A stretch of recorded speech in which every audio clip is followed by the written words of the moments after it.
আসসালামু আলাইকুম ওয়া রাহমাতুল্লাহি ওয়া বারাকাতুহু।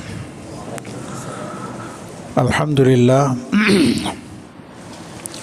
ওয়াসসালাতু ওয়াসসালামু আলা রাসূলিল্লাহ ওয়া আলা আলিহি ওয়া আসহাবিহি ওয়া মাওয়ালা, আম্মা বা'দ। ত্রিবার্ষিক উপজেলা সম্মেলন 2025 খেদমতে কোরআন পরিষদ কর্তৃক আয়োজিত মাহাদুল উলুমুল কোরআনের তত্ত্বাবধানে পরিচালিত আজকের এই মহতী আলোচনা সভার সম্মানিত সভাপতি, অত্র মাহাদের সম্মানিত মহাপরিচালক শেখ কামরুল ইসলাম মুসা সাহেব, জাহিদুল ইসলাম সাহেব যিনি এর সাথে জড়িত, এবং আমার সামনে মাহাদ থেকে পড়াশোনা করে ফারেগ হয়েছেন বিগত সনের ফুজালা বৃন্দ। এখানে সরাসরি আমার অনেক ছাত্র আছেন আলহামদুলিল্লাহ।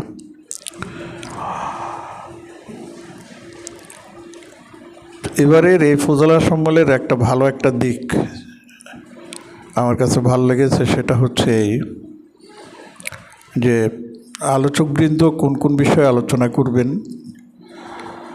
তার উপর আগেই তাদের মূল্যবান কথাগুলো লিখিত আকারে নিয়ে নিয়েছেন এবং পরে সেটা আপনাদের সামনে পুস্তিকা আকারে আপনাদেরকে দিয়ে দেওয়া হয়েছে।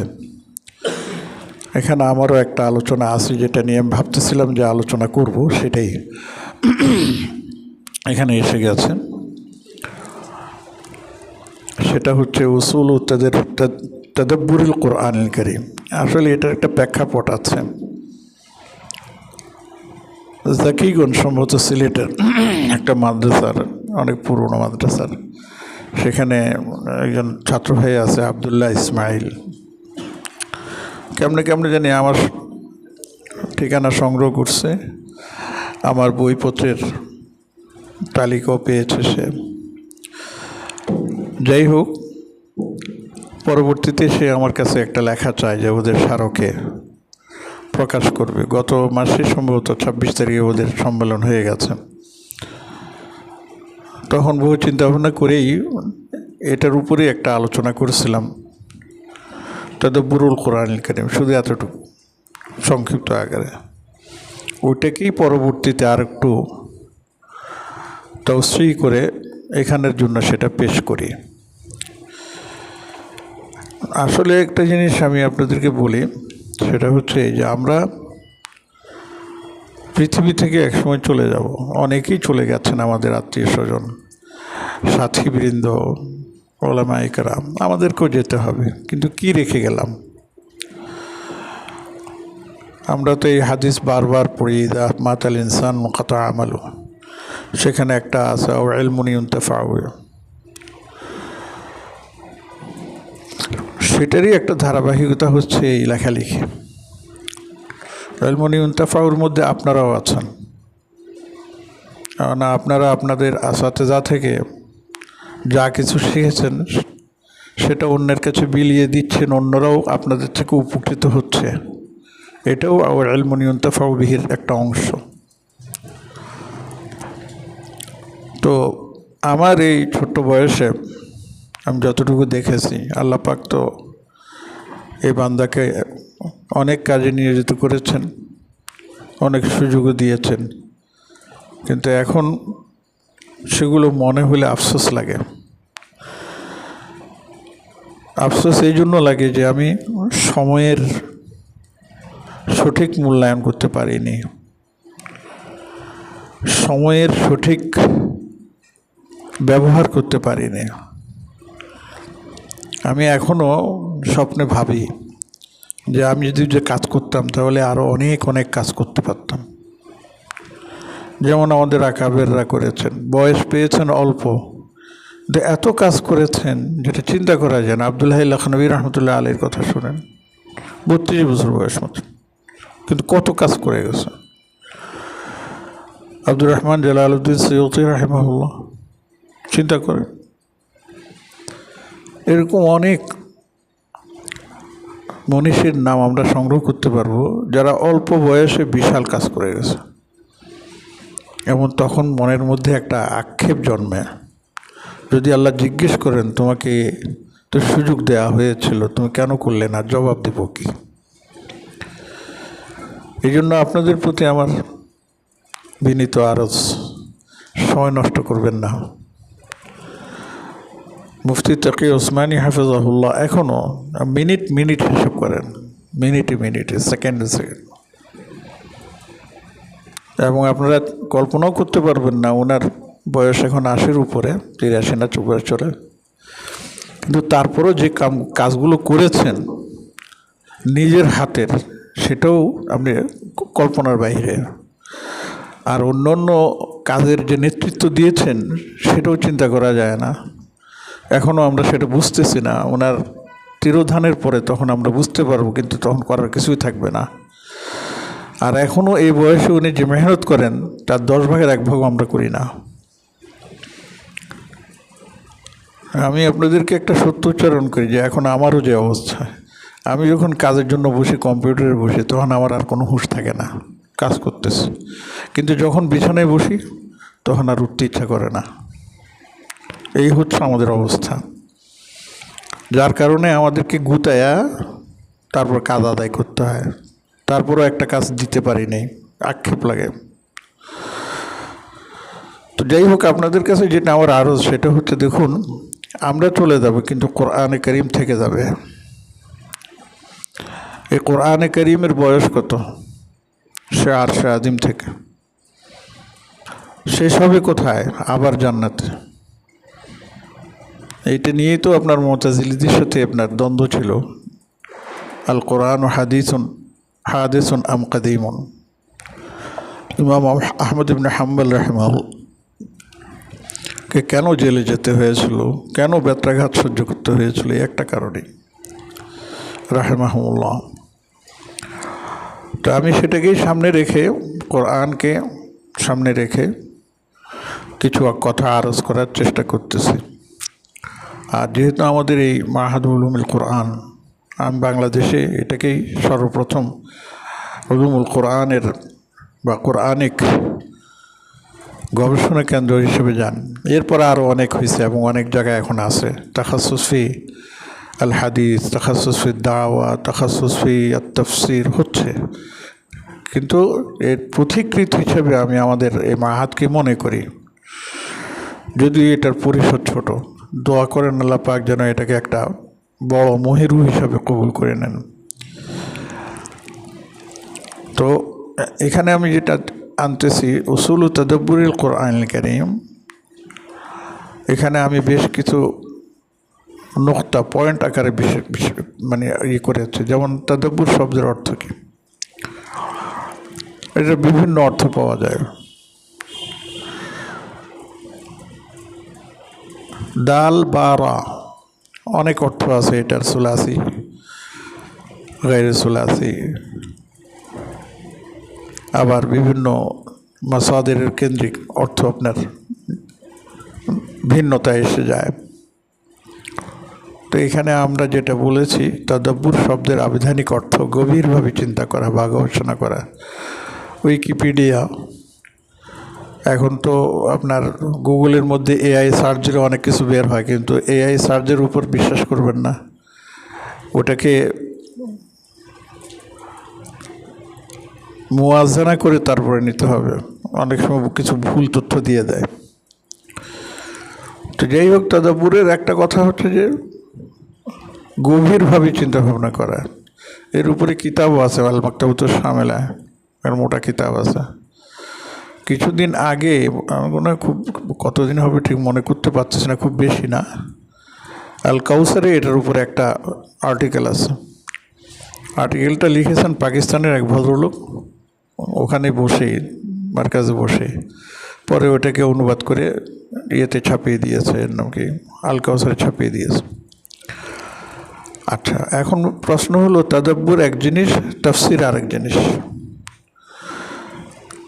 তাফসির পরিচিতি আমি এখানে যেটা লিখেছি, আয়াতের ব্যাখ্যা বিশ্লেষণের মাধ্যমে বিস্তারিত আলোচনা করা। তাফসীর শব্দটাই যখন আসবে তখন এর মধ্যে অনেকগুলো ইলমের সমারোহ থাকবে। একটা ইলম দিয়ে তাফসীর করা সম্ভব না। যেমন আপনি ইলমুন নাহব জানেন, ইলমুন নাহব দিয়ে শুধু তাফসীর করবেন পারবেন না। ইলমুন নাহব আপনাকে তাফসীর করতে সহায়ক হবে, সাহায্য করবে। ফাইল মাফউল ইত্যাদিগুলি নিয়ে আপনি করতে পারবেন, তামিজ হাল ইত্যাদি করতে পারবেন। আবার তাফসীরের অনেকগুলো আনুষঙ্গিক বিষয় আছে, এগুলি না হলে পুরোপুরি তাফসীর করা যায় না। এই জন্য তাফসীরকে দুই ভাগে ভাগ করা হয়েছে, আর তাফসীরুল মাওযুঈ ও তাফসীরুত তাহলিলি। আর তাফসীরুত তাহলিলি এটা উন্মুক্ত, আর তাফসীরুল মাওযুঈ বিষয়কেন্দ্রিক। আমি এটা পড়েছি আমাদের মদিনা ইউনিভার্সিটিতে মাস্টার্সে। তো আমাদের তাফসীরুল মাওযুঈর উস্তাদ ছিলেন শেখ আবু বকর জাবের আল জাযাইরি রাহিমাহুল্লাহ, আমার উস্তাদটা সরাসরি, ওনার কাছে ওইটা পড়েছি। আর তাফসীরুত তাহলিলি এটার উস্তাদ ছিলেন শেখ আব্দুল কাদের শৈবাত আল হামদ, মদিনা মুনাওয়ারায় উনি উস্তাদ ছিলেন। এই দুই বিষয়। এরপরে আমরা নিয়ে এসেছি আমি যেটা আল্লাহর কালাম, মানে কোরআন পরিচিতি। কোরআন বলতে আমরা কি বুঝি, আরবরা কি বুঝতো, যাদের সামনে কোরআন নাজিল হয়েছে তারা কি বুঝতেন? আপনারা নিশ্চয়ই সূরা হাক্কা অনেকে পড়েছেন। ফালা উকসিমু বিমা তুবসিরুন ওয়া মা লা তুবসিরুন ইন্নাহু লাকাউলু রাসূলিন কারীম। লাকাউলু রাসূলিন কারীম এখানে হচ্ছে জিবরিল আমিনকে বলা হয়েছে। কিন্তু কোরআন কি? কোরআন তো রাসূল করিমের কওল না। এই জন্য একটা বর্ণনা পাওয়া যায়, হযরত ওমর রাদিয়াল্লাহু তাআলা আনহু নবীজির পড়া শুনতেছিলেন, হঠাৎ মনের মধ্যে তার সন্দেহ আসলো, তাহলে এটা নিশ্চয়ই কোনো কবির কালাম। আল্লাহ রসুল তখনই তেলাওয়াত করতেছেন, ওয়া মা হুয়া বিকাউলি শায়ের কালিলাম মা তুমিনুন, তোমরা তো অল্পই ঈমান আনো। এই প্রসঙ্গে সুন্দর একটা চুটকি মনে আসছে। আমি তখন নারায়ণগঞ্জ কোট মসজিদের ইমাম খতিব ছিলাম। খতিব আজম মাওলানা সিদ্দিক আহমদ সাহেব রহমতুল্লাহ আলাই ওখানে একটা মাহফিলে এসেছেন, বঙ্গবন্ধু মার্কেটের রোড ব্লক করে হয়েছে। তখন এটার উপরে উনি আলোচনা করতেছিলেন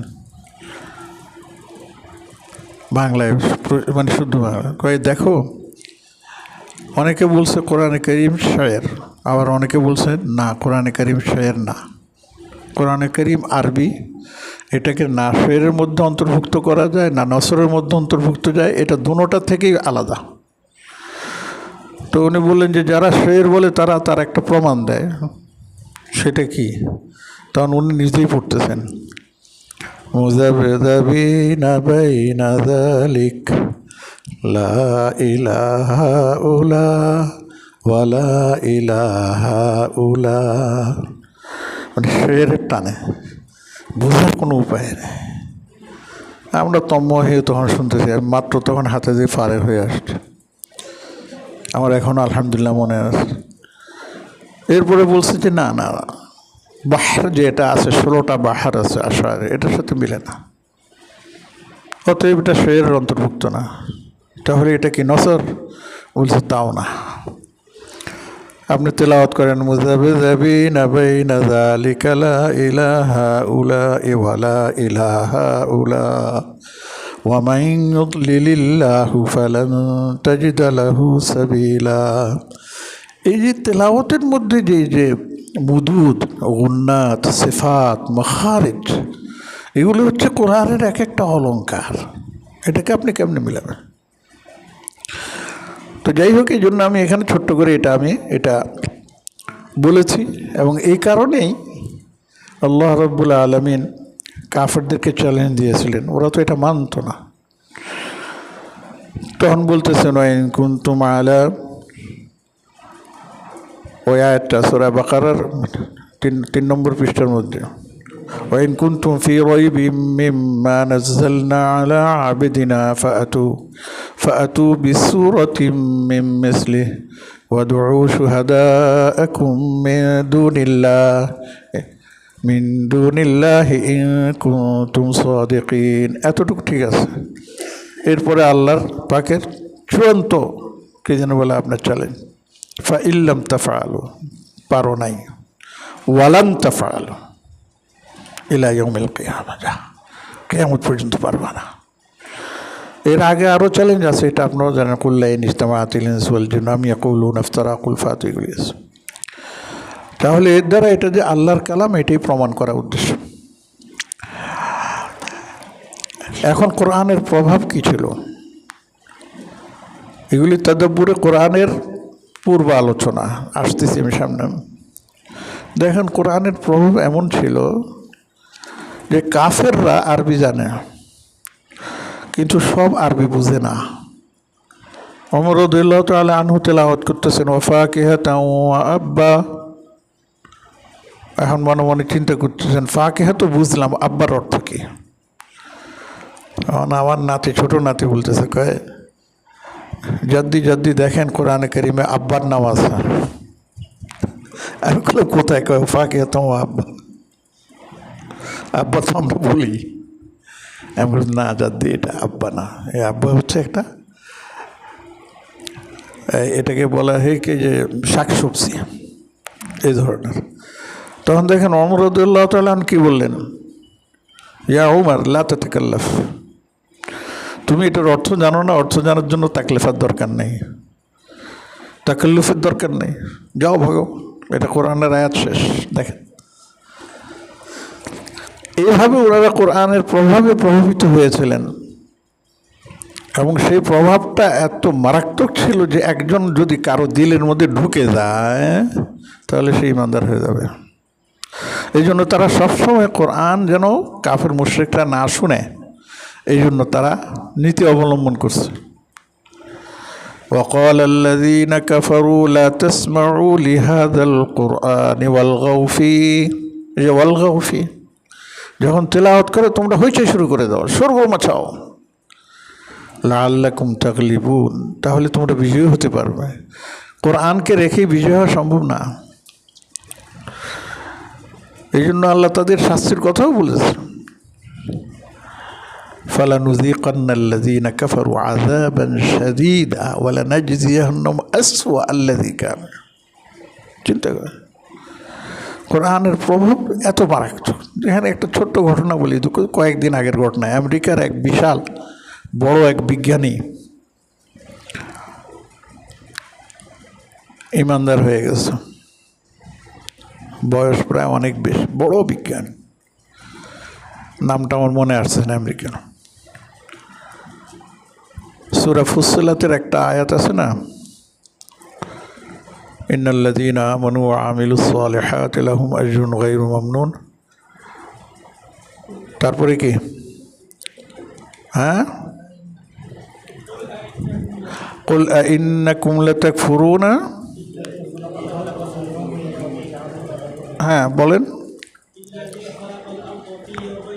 وتجعلون له أندادا ذلك رب العالمين وجعل فيها رواسي وبارك فيها وقدر فيها أقواتها في 4 أيام سواء للسائلين ثم استوى إلى السماء وهي دخان فقال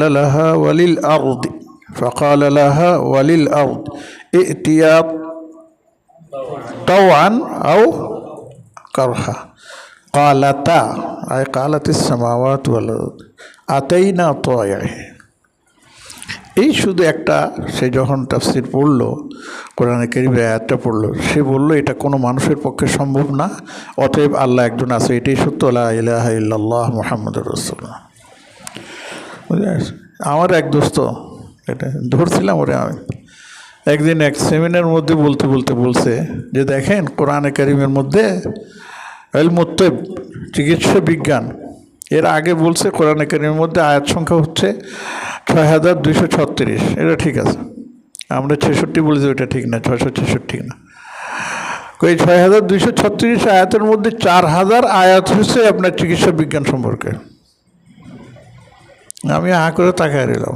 আমি পরে দিয়ে ওইটা বললাম যে ডক্টর সাহেব, আমারই কলিগ ছিল, আপনি যে এটাকে চিকিৎসা বিজ্ঞানের কিতাব বানায় ফেললেন, এটা তো আমি বুঝি নাই।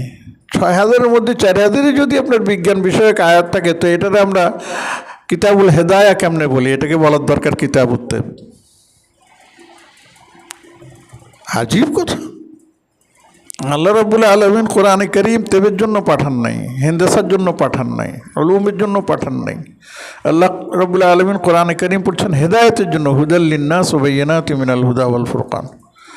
তবে হ্যাঁ, এই হেদায়েতের কী জানি বলে আয়াত, হেদায়েতের কোরআন কী জানি বলে আপনার পাঠানোর পিছনে রহস্য হলো যে মানুষের পিছনে মেহনত করে সে দেখুক এই কোরআনের মধ্যে আমি মানব সম্পর্কে যত কিছু আছে আমি প্রায় সব কিছু বলছি, আলোচনা করছি।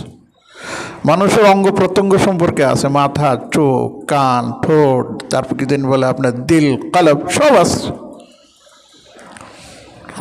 প্রাণী সম্পর্কে সব আছে। প্রাণী বিদ্যালয় করুক, গবেষণা করুক, কিন্তু কোরআন এইগুলি নিয়ে আলোচনা করেনি, আলোচনা করছে আমার আপনার হেদায়েত নিয়ে। এটা বুঝতে হবে। এটাই তাদাব্বুরের অনেকগুলি চালিকা শক্তি, মনে রাখতে হবে। তো এই জন্যই কি জানি বলে কাফেররা সহজে কোরআনের সান্নিধ্যে আসতে চেষ্টা করতো না, কেননা ওরা জানে যে কোরআন একবার ঢুকে গেলে আর বাইরে হবে না। ওমর রাদিয়াল্লাহু তাআলা আনহু কিসের উপর ঈমান আনছেন? তাহা মা আনজালনা আলাইকাল কুরআনা লিতাশকা ইল্লা তাযকিরাতাল লিমান ইয়াখশা।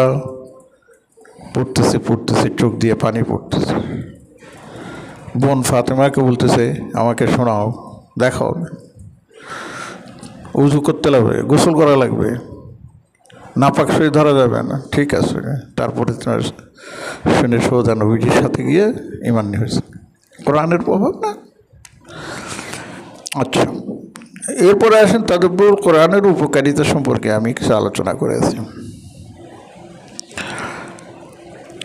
তাদাব্বুর কোরআনের অনেক উপকারিতা, আমার এখানে কয়েক লাইনে আমি সেটা বলেছি, এত ছোট্ট লাইনে এটা বলেছি। এটা অনেক, শুধু আপনি যদি একটা আর্টিকেল লেখেন ফাওয়াইদ ও তাদাব্বুরুল কোরআনুল কারীম, অনেক মোটা একটা বই লিখতে পারবেন।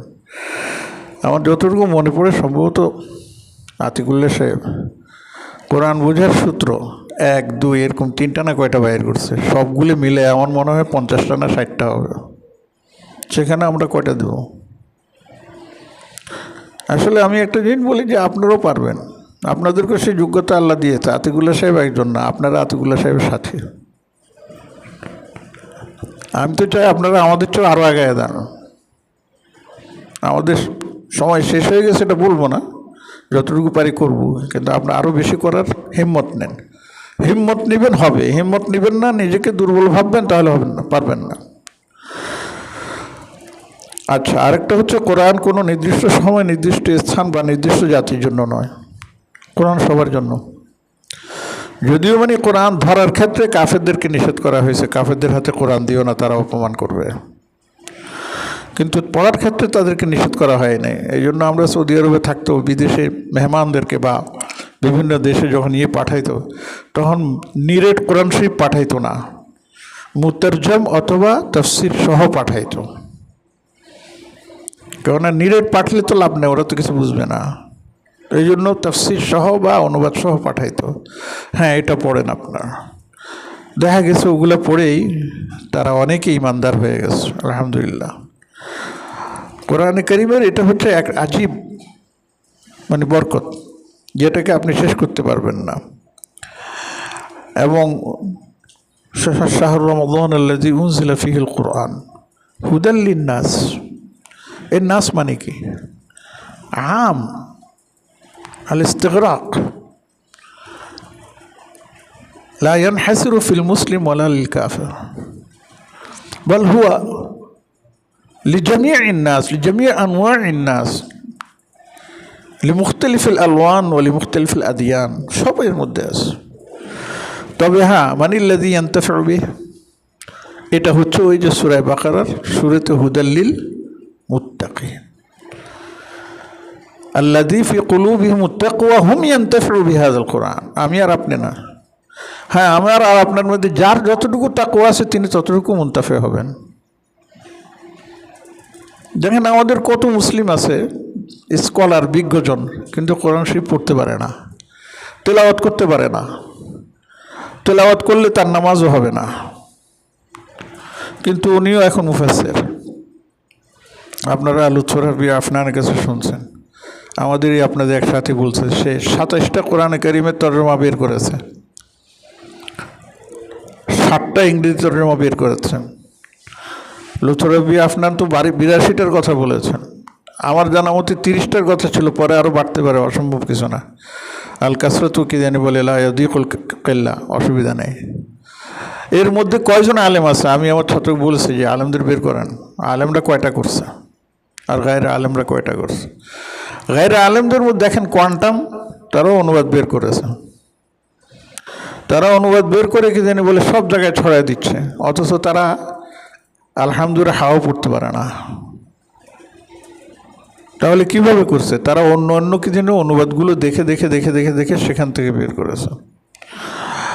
মানে আমরা যে বলি মর্মার্থ অথবা অনুবাদার্থ অথবা ব্যাখ্যার্থ যেটা বলি, সেটা সেখানে করেছে, ওটাকে অনুবাদ বলা যায় না, নিরেট অনুবাদ বলা যায় না।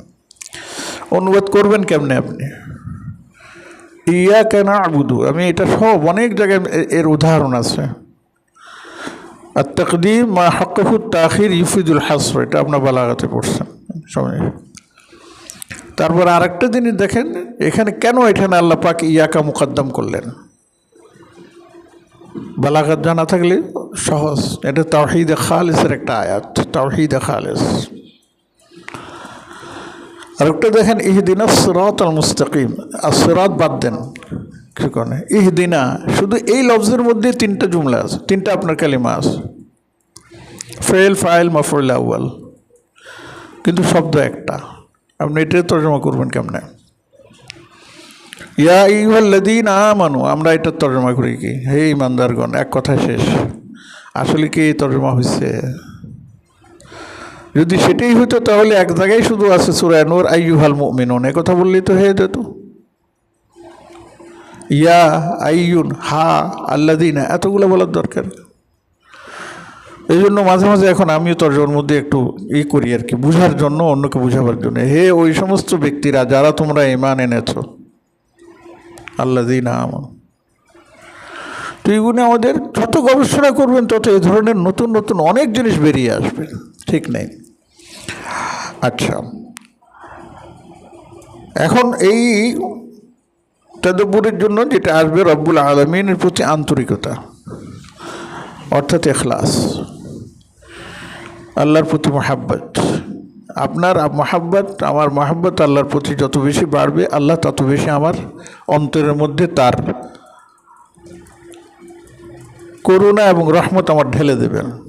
এবং এটার জন্য ছোট্ট একটা হাদিস বলে, কেউ বলছেন হাদিস না কওল, সেটা যদি আমরা আমল করি তাহলে পেয়ে যাব।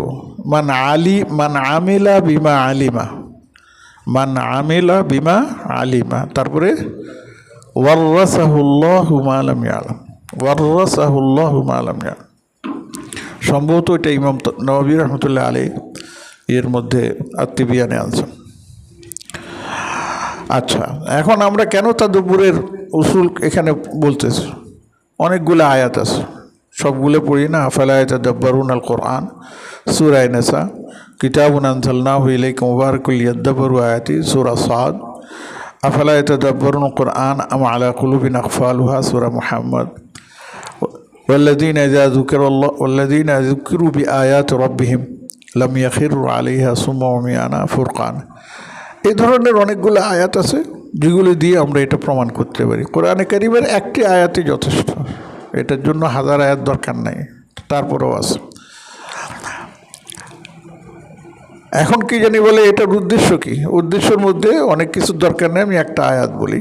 কিতাবুন আনজালনাহু ইলাইকা মুবারাকুল লিয়াদাব্বারু আয়াতি ওয়া লিয়াতাযাক্কারা উলুল আলবাব। দেখেন সবার জন্য বলো উলুল আলবাব, যাদের মেধা আছে, যাদের জহনিয়ত আছে, তারা এটার দ্বারা উপকৃত হতে পারবে, সবাই পারবে না। এই জন্যই সবার জন্য আল্লাহ পাক কোরআনে কারীম মুফাসসির হতে হবে, মুতাদাব্বির হতে হবে জরুরি না। এটা হচ্ছে কিফাই। কেউ একজন, দুইজন, চারজন যদি করে ফেলেন অন্য থেকে হক আদায় হয়ে যাবে। যেমন সবার তেলাওয়াত একরকম না, কিন্তু তেলাওয়াত একটা হচ্ছে, এটা ফরজে আইন, অন্তত কদরে মা ইয়াজুযু বিহি সালাহ। নামাজের জন্য যে কয়টা সূরা জানার দরকার এগুলি ফরজে আইনের পর্যায়ে, আর বাকিটা ফরজে কিফায়ের মধ্যে আপনি চলে যাবেন।